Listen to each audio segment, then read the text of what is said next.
Hello বন্ধুরা, SSC Bangla চ্যানেলে তোমাদের স্বাগতম।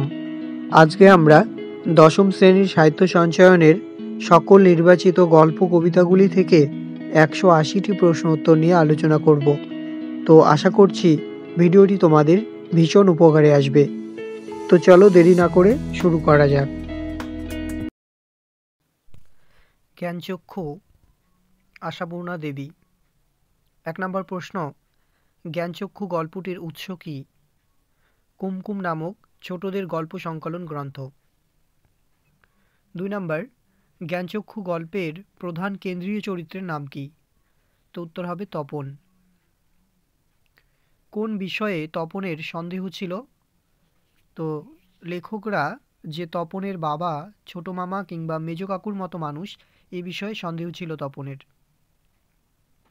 কাকে দেখে তপনের জ্ঞানচক্ষু খুলে গেল? তো উত্তর হবে নতুন মেশোকে দেখে জ্ঞানচক্ষু খুলে গেল তপনের। তপনের ছোট মেশোর কথা কোন পত্রিকার সম্পাদক ফেলতে পারবে না? তো উত্তর হবে সন্ধ্যাতারা। তপনের চিরকালের বন্ধু কে?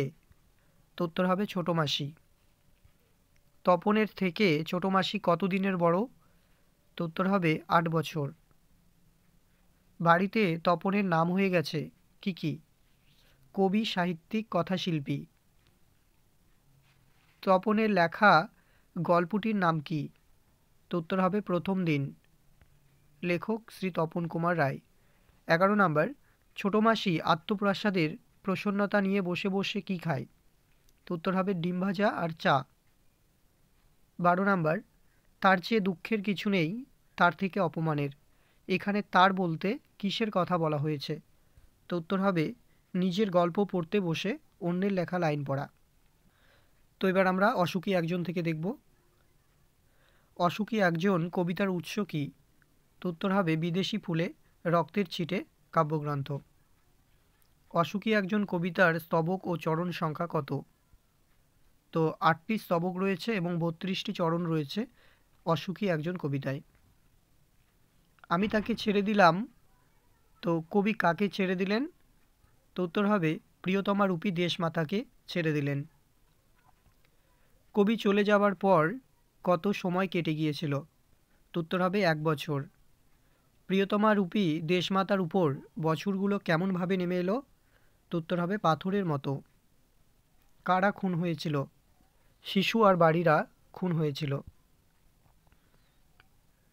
শান্ত হলুদ দেবতারা কত বছর ধ্যানে ডুবেছিল? তো উত্তর হবে 1000 বছর ধরে। কবির বাড়িতে গাছটির রং কেমন ছিল?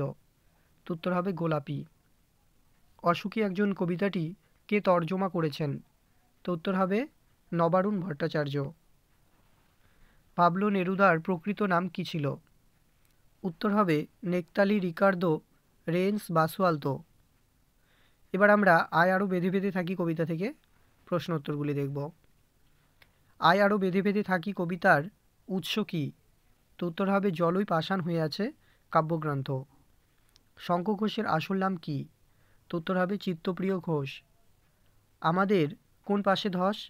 আমাদের ডান পাশে ধস। বোমারু শব্দের অর্থ কী? বোমারু শব্দের অর্থ হলো যুদ্ধবাহী বিমান। কাছে দূরে কি ছড়িয়ে রয়েছে? তো উত্তর হবে শিশুদের সব, মানে মৃতদেহ।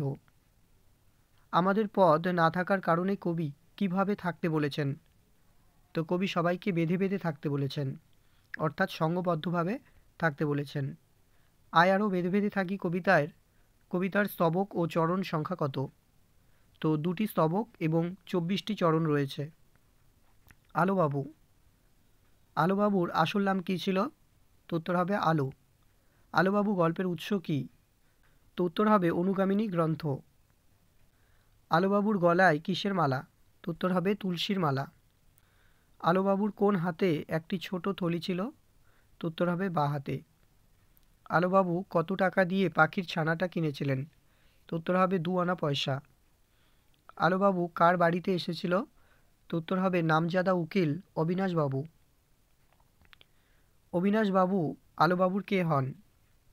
তো উত্তর হবে এক দূর সম্পর্কের ভাগ্নির বন্ধুর শ্বশুর। অবিনাশবাবুর 2 পুত্রের নাম কী ছিল?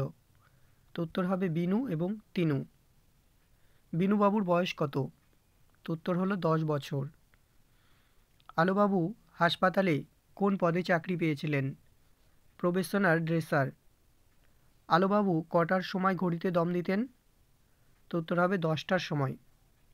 আলোবাবু কোন লাইন দুটি বারবার গাইছিলেন? ওরা আমায় সইল না কেউ, আমার কাছে রইল না কেউ। বাবু এখন কোথায় আছে? তো উত্তর হবে পাগলা গারদে। আফ্রিকা। আফ্রিকা কবিতার উৎস কি? তো উত্তর হবে পত্রপুট কাব্যগ্রন্থ। আফ্রিকা কবিতার চরণ সংখ্যা কত? তো উত্তর হবে 50টি। আদিম যুগটি কেমন ছিল? তো উত্তর হবে উদ্ভ্রান্ত। প্রাচী ধরিত্রীর বুকের থেকে আফ্রিকাকে কে ছিনিয়ে নিয়ে গেল? তো উত্তর হবে রুদ্র সমুদ্রের বাহু। আফ্রিকাকে কোথায় বাঁধার কথা বলা হয়েছে? তো উত্তর হবে কৃপণ আলোর অন্তপুরে। কাকে আফ্রিকা হার মানাতে চেয়েছিল? তো উত্তর হবে শঙ্কাকে। ছায়াবৃতা আফ্রিকার মানবরূপ কোথায় অপরিচিত ছিল? তো উত্তর হবে কালো ঘোমটার নিচে। লোহার হাতকড়ি নিয়ে কারা এলো? তো উত্তর হবে মানুষ ধরার দল। কবির সঙ্গীতে কি বেজে উঠেছিল? সুন্দরের আরাধনা। পশুরা গুপ্ত গহ্বর থেকে বেরিয়ে এসে কি ঘোষণা করল? তো উত্তর হবে দিনের অন্তিমকাল। সভ্যতার শেষ পূর্ণ বাণীটি কি? তো উত্তর হবে ক্ষমা করো। হারিয়ে যাওয়া কালিকলম। তো হারিয়ে যাওয়া কালিকলম লিখেছেন শ্রীপান্থ। তো নিখিল সরকারের ছদ্মনাম ছিল শ্রীপান্থ। হারিয়ে যাওয়া কালিকলম প্রবন্ধের উৎস কি? তো উত্তর হবে কালিকলম মন প্রবন্ধ। হারিয়ে যাওয়া কালিকলম প্রবন্ধে লেখক কতদিন আগের কথা বলেছেন? তো উত্তর হবে 50 থেকে 60 বছর আগে। শৈশবে লেখার পাতা ছিল কিসের? তো উত্তর হবে কলা পাতা। কালি তৈরির উস্তাদরা কালো জলে কি মেশাতো? তো উত্তর হবে হরিতকি। ব্রোঞ্জের শালাকার পোশাকি নাম কি ছিল? তো উত্তর হবে স্টাইলাস। পালকের কলমের ইংরেজি নাম কি? তো উত্তর হবে কুইল। লর্ড কার্জন বাঙালি সাংবাদিকদের কি বলতেন? তো উত্তর হবে বাবু কুইল ড্রাইভার্স। কলমের দুনিয়ায় সত্যিকারের বিপ্লব ঘটায় কোন পেন? তো উত্তর হবে ফাউন্টেন পেন। ফাউন্টেন পেনের বাংলা ঝর্ণা কলম নামটা কার দেওয়া হতে পারে বলে লেখক জানিয়েছেন? রবীন্দ্রনাথ ঠাকুর। শরৎচন্দ্র চট্টোপাধ্যায়ের কোন পেনের নেশা ছিল? Fountain pen. আদিতে ফাউন্টেন পেনের নাম কি ছিল? Reservoir pen. লেখক নিজেকে কোন কলমের ভক্ত বলেছেন? কালি কলমের ভক্ত, অর্থাৎ দোয়াত ও নিব কলমের। সোনার দোয়াত কলম কে সংগ্রহ করেছিলেন? তো উত্তর হবে শুভ ঠাকুর। লাঠি তোমার দিন ফুরাইয়াছে কে বলেছিলেন? বঙ্কিমচন্দ্র চট্টোপাধ্যায়। অনেক ধরে ধরে টাইপরাইটারে লিখে গেছেন একজন, এখানে কার কথা বলা হয়েছে? তো উত্তর হবে অন্নদা শঙ্কর রায়। শেষ পর্যন্ত নিবের কলমের মানমর্যাদা বাঁচিয়ে রেখেছিলেন কে? তো উত্তর হবে সত্যজিৎ রায়। নিব কলম কোন লেখকের মৃত্যুর কারণ হয়েছিল? তো উত্তর হবে ত্রৈলোক্যনাথ মুখোপাধ্যায়। এবার আমরা বহুরূপী গল্প থেকে প্রশ্ন উত্তর দেখব। বহুরূপী গল্পের উৎস কি? তো উত্তর হবে সুবোধ ঘোষের গল্প সমগ্র। বহুরূপী গল্পে বহুরূপী কে সাজতেন? তো উত্তর হবে হরিদা। জগদীশবাবুর বাড়িতে আসা সন্ন্যাসীটি কোথায় থাকতেন?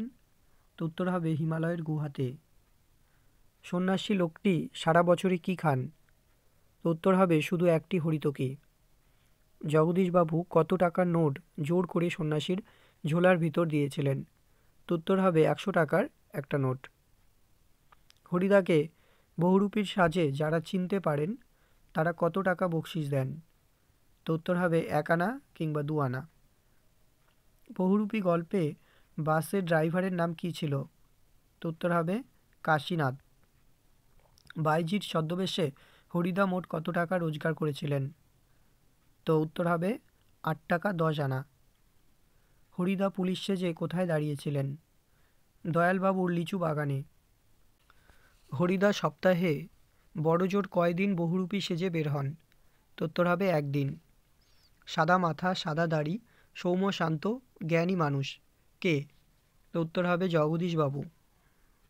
বহুরূপী হরিদা জগদীশবাবুকে কত লক্ষ টাকার সম্পত্তির অহংকারের কথা বলেছিলেন?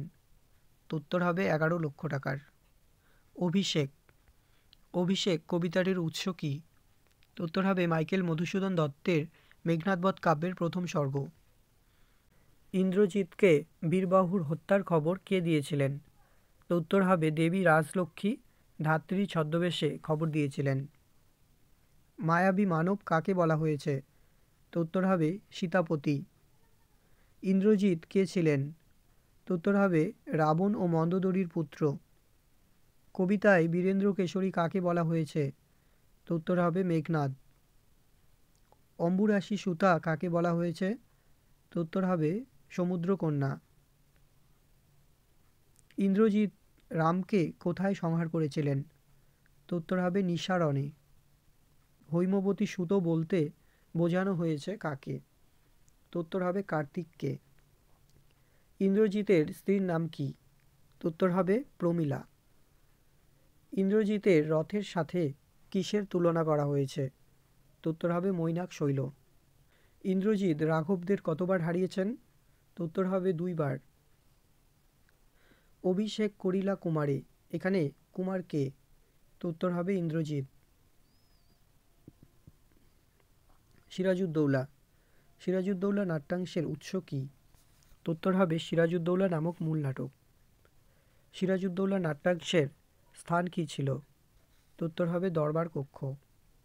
কলকাতা জয় করে আলীনগর নাম কে রেখেছিলেন? তো উত্তর হবে সিরাজউদ্দৌলা। ইংরেজ কোম্পানির প্রতিভূ রূপে কাকে রাখা হয়েছিল? তো উত্তর হবে ওয়াটস। কোম্পানি কোন স্থান আক্রমণ করা বুদ্ধিমানের কাজ বলে জানিয়েছেন? তো উত্তর হবে চন্দননগর। ওয়াটস নামে যে ব্যক্তির পরিচয় নাটকে পাওয়া যায় তার প্রকৃত নাম কি? তো উত্তর হবে উইলিয়াম ওয়াটসন। মুসিয়েলা কে ছিলেন? তো উত্তর হবে ফরাসি বণিক। পুনিয়ার যুদ্ধে শওকতকে হত্যা করেছিলেন কে? তো উত্তর হবে মোহনলাল। কোম্পানির ফৌজ কার নেতৃত্বে পলাশির পথে এগিয়ে আসছিল? তো উত্তর হবে ক্লাইভের নেতৃত্বে। ওখানে কি দেখছো মূর্খ, বিবেকের দিকে চেয়ে দেখো উক্তিটি কে করেছেন? তো উত্তর হবে ঘসিটি বেগম। সিরাজউদ্দৌলা কতদিন রাজত্ব করেছিলেন? তো উত্তর হবে 15 মাস। বাদীকে দণ্ড দিয়ে মহিষীকে খুশি করুন, এখানে বাদী এবং মহিষী কাকে বলা হয়েছে? বাদী বলতে ঘসিটি বেগম এবং মহিষী বলতে সিরাজউদ্দৌলার স্ত্রী লুৎফা। প্রলয় উল্লাস প্রলয় উল্লাস কবিতার উৎস কী? তো উত্তর হবে অগ্নিবীণা কাব্য। প্রলয় উল্লাস কবিতায় জয়ধ্বনি কর কথাটি কতবার আছে? তো উত্তর হবে 19 বার। কেতন শব্দের অর্থ কী? তো উত্তর হবে পতাকা। বজ্রশিখার মশাল জেলে কে আসছে? তো উত্তর হবে ভয়ঙ্কর। কে ঝাপটা মেরে গগন দোলায়? তো উত্তর হবে ঝামর। স্তব্ধ চরাচর স্তব্ধ হয়েছে কেন? তো উত্তর হবে অট্টরোলের হট্টগোলে স্তব্ধ চরাচর। প্রলয় উল্লাস কবিতায় উষা কোন বেশে আসবে? তো উত্তর হবে করুণ বেশে। কাল ভয়ঙ্করের বেশে কে আসবে? তো উত্তর হবে সুন্দর। পথের দাবি পথের দাবির উৎস কী? তো উত্তর হবে শরৎচন্দ্রের পথের দাবি নামক উপন্যাস। পুলিশ স্টেশনে কতজন বাঙালি বসেছিল? তো উত্তর হবে 6 জন। পলিটিক্যাল সাসপেক্ট কে ছিল? তো উত্তর হবে সব্যসাচী মল্লিক। গিরিশ মহাপাত্রের 2টি চোখ ছিল কেমন? তো উত্তর হবে গভীর জলাশয়ের মতো। গিরিশ মহাপাত্রের পরনে কি ছিল? তো উত্তর হবে সবুজ রঙের ফুল মোজা। মহাপাত্রের ট্যাঁকে কি পাওয়া গিয়েছিল? তো উত্তর হবে 1টি টাকা ও গন্ডা 6 পয়সা। দয়ার সাগর পরকে সে যেদিন নিজে খায়নি, বক্তা কে? তো উত্তর হবে জগদীশবাবু। ট্রেনে অপূর্ব কোন শ্রেণীর যাত্রী ছিল? তো উত্তর হবে প্রথম শ্রেণীর। পুলিশের লোক কতবার অপূর্বর ঘুম ভাঙিয়ে নাম ঠিকানা নিয়ে গেছে? তো উত্তর হবে 3 বার। সিন্ধু তীরে সিন্ধু তীরে কবিতাটির উৎস কী? তো উত্তর হবে সৈয়দ আলাওলের পদ্মাবতী কাব্য। সিন্ধু তীরে কবিতাটি পদ্মাবতী কাব্যের কততম কবিতা? তো উত্তর হবে 35তম। কন্যারে ফেলিল যথা, এখানে কন্যার নাম কি? তো উত্তর হবে পদ্মাবতী। সমুদ্র নৃপতি সুতা কে? তো উত্তর হবে পদ্মাবতী। মাঞ্জস শব্দের অর্থ কী? ভেলা। পদ্মার কয়জন সখী ছিল? তো উত্তর হবে 4 জন। চন্দ্রকলা, বিজয়া, রোহিণী, বিধুনলা। পিতার পুণ্যের ফলে মোহর ড্যাশ বলে বাহুরক কন্যার জীবন। তো উত্তর হবে ভাগ্যের বলে। কার নির্দেশে এই কাব্য কবি রচনা করেছেন বলে জানিয়েছেন? তো উত্তর হবে মাগন ঠাকুর। অদল বদল। অদল বদল কার লেখা? তো উত্তর হবে পান্নালাল প্যাটেল, যিনি গুজরাটি ভাষার প্রসিদ্ধ লেখক ছিলেন। গল্প শুরু হয়েছে কোন দিন কোন সময়? তো উত্তর হবে হোলির দিন, পরন্তু বিকেলবেলা গল্প শুরু হয়েছে। ছেলের দল কোন গাছের নিচে ধুলো ছোড়াছুড়ি খেলছিল? তো উত্তর হবে নিম গাছ। দুজনের বাবাই পেশায় চাষি, এখানে কোন দুজনের কথা বলা হয়েছে? তো উত্তর হবে অমৃত ও ঈশাব। ঈশাবকে তার বাবা নতুন জামা কিনে দিয়েছিল কেন? তো উত্তর হবে খেতে কাজ করতে হয় বলে, জামা ছিঁড়ে গিয়েছিল বলে। নতুন জামার জন্য অমৃত কোথায় গিয়ে লুকিয়েছিল? তো উত্তর হবে ঈশাবদের গোয়াল ঘরে। ঈশাব কার সাথে কুস্তি লড়েছিল? তো উত্তর হবে কালিয়া। ঈশাবের জামার পকেট কত ইঞ্চি পরিমাণ ছিঁড়ে গিয়েছিল? তো উত্তর হবে 6 ইঞ্চি। অমৃতের বয়স কত? উত্তর হবে 10 বছর। পাঠান সাহেব কে? তো উত্তর হবে ঈশাবের বাবা। অমৃতের মতো কটি ছেলেকে ঈশাবের বাবা পালন করতে রাজি আছেন? তো উত্তর হবে 21 জন। গ্রাম প্রধান অমৃত ও ঈশাবের কি কি নাম রাখলেন? অমৃতের নাম অদল এবং ঈশাবের নাম বদল। অদল বদল গল্পটির তর্জমা করেছেন কে? অর্ঘ্যকুসুম দত্তগুপ্ত। অস্ত্রের বিরুদ্ধে গান। অস্ত্রের বিরুদ্ধে গান কবিতাটির উৎস কী? তো উত্তর হবে পাতার পোশাক কাব্যগ্রন্থ। তো এই কাব্যগ্রন্থের 20 সংখ্যক কবিতা হলো অস্ত্রের বিরুদ্ধে গান কবিতাটি। কবি অস্ত্র ফেলে কোথায় রাখতে বলেছেন? তো উত্তর হবে পায়ে। কবি কতগুলি হাতে পায়ে এগিয়ে এসে দাঁড়ান? তো উত্তর হবে 1000 হাতে পায়ে। কবি গায়ে কি পরেছেন? তো উত্তর হবে গানের বর্ম। কবি কোথায় রক্ত মোছেন? তো উত্তর হবে গানের গায়ে। কার মাথায় ময়ূর পালক গোজা রয়েছে? তো উত্তর হবে ঋষি বালক। কবি শেষে অস্ত্র কোথায় রাখতে বলেছেন? তো উত্তর হবে গানের দুটি পায়ে। বাংলা ভাষায় বিজ্ঞান। বাংলা ভাষায় বিজ্ঞান রচনাটির উৎস কী? তো উত্তর হবে বিচিন্তা প্রবন্ধ গ্রন্থ। যাদের জন্য বাংলা ভাষায় বিজ্ঞান গ্রন্থ বা প্রবন্ধ লেখা হয় তাদের কয়টি শ্রেণীতে ভাগ করা যেতে পারে? তো উত্তর হবে 2টি। ছেলেবেলায় রাজশেখর বসু কার বাংলা জ্যামিতি পড়েছিলেন? তো উত্তর হবে ব্রহ্মমোহন মল্লিক। আমাদের সরকার রাজকার্যে কোন ভাষা চালাচ্ছেন? তো উত্তর হবে দেশি পরিভাষা। বাংলা ভাষায় বিজ্ঞান চর্চার প্রধান বাধা কী? তো উত্তর হবে বাংলার পারিভাষিক শব্দ প্রচুর নেই। কলকাতা বিশ্ববিদ্যালয় কত সালে পারিভাষিক সমিতি নিযুক্ত করেছিলেন? তো উত্তর হবে 1936 সালে। সেন্সিটাইজড পেপার এর অনুবাদ স্পর্শকাতর কাগজ এর পরিবর্তে কী লিখলে ঠিক হবে বলে লেখক জানিয়েছেন? তো উত্তর হবে সুগ্রাহী কাগজ। When sulphur burn in the air the nitrogen does not take part in the reaction. এখানে নাইট্রোজেন প্রতিক্রিয়ায় অংশগ্রহণ করে না, এর পরিবর্তে লেখক কী লিখতে বলেছেন? তো উত্তর হবে নাইট্রোজেন কোনো পরিবর্তন হয় না। নাইট্রোজেনের কোনো পরিবর্তন হয় না। পরিভাষার উদ্দেশ্য কী? তো উত্তর হবে ভাষার সংক্ষেপ ও অর্থ সুনির্দিষ্ট করা। আলংকারিকগণ যে ত্রিবিধ শব্দের কথা বলেছেন সেগুলি কি কি? তো উত্তর হবে অভিধা, লক্ষণা ও ব্যঞ্জনা। বৈজ্ঞানিক প্রসঙ্গের ভাষা কেমন হওয়া আবশ্যক বলে লেখক জানিয়েছেন? তো উত্তর হবে অত্যন্ত সরল ও স্পষ্ট। জীবের বেঁচে থাকার পক্ষে অপরিহার্য অঙ্গ কোন গ্যাসকে বলা হয়েছে? তো উত্তর হবে অক্সিজেন ও হাইড্রোজেন। জীবের বেঁচে থাকার পক্ষে স্বাস্থ্যকর গ্যাস হিসেবে কোন গ্যাসের কথা বলেছেন লেখক? তো উত্তর হবে ওজোন গ্যাস। নদীর বিদ্রোহ। নদীর বিদ্রোহ গল্পটির উৎস কী? তো উত্তর হবে মানিক বন্দ্যোপাধ্যায়ের সরীসৃপ নামক গল্পগ্রন্থ। গল্পের শুরুতেই নদের চাঁদ কটার ট্রেনকে রওনা করিয়ে দিয়েছিলেন? তো উত্তর হবে 4:45-এর প্যাসেঞ্জার ট্রেন। আর বৃষ্টি হবে না, কি বলো, কে কাকে বলেছিল? তো উত্তর হবে নদের চাঁদ তার নতুন সহকারীকে ডেকে বলেছিল। নদীর উপরকার ব্রিজের সেতুটি স্টেশন থেকে কত দূর? তো উত্তর হবে 1 মাইল। কতদিন অবিরত বৃষ্টি, কিংবা বৃষ্টির কারণে কতদিন নদের চাঁদ নদীকে দেখেননি? তো উত্তর হবে 5 দিন। নদের চাঁদের বয়স কত? তো উত্তর হবে 30 বছর। নদের চাঁদ কিসের কাজ করতেন? তো উত্তর হবে স্টেশন মাস্টার। দিবারাত্রির চলা মেল ট্রেন, প্যাসেঞ্জার ট্রেন আর মালগাড়িগুলির ছুটাছুটি নিয়ন্ত্রণ করার দায়িত্ব নদের চাঁদের ছিল। দুদিন ধরে প্রাণপণে লেখা 5 পৃষ্ঠার বিরহ বেদনাপূর্ণ। তো উত্তর হবে নদীর সঙ্গে খেলা করার লোভ সামলাতে না পেরে। বীজের ওপর কোন শব্দে নদের চাঁদের আকস্মিক চেতনা ফেরে? তো উত্তর হবে ট্রেন চলে যাওয়ার শব্দে। কোন ট্রেনটি নদের চাঁদকে পিষে দিয়ে চলে যায়? তো উত্তর হবে 7 নম্বর ডাউন প্যাসেঞ্জার ট্রেন। নদের চাঁদ কত বছর স্টেশন মাস্টারি করেছিলেন? তো উত্তর হবে 4 বছর। নদের চাঁদ যে নদীকে ভালোবাসতেন সেই নদীটির নাম কি ছিল? তো উত্তর হবে বন্দি নদী। মানিক বন্দ্যোপাধ্যায়ের প্রকৃত নাম কি ছিল? তো উত্তর হবে প্রবোধ কুমার বন্দ্যোপাধ্যায়।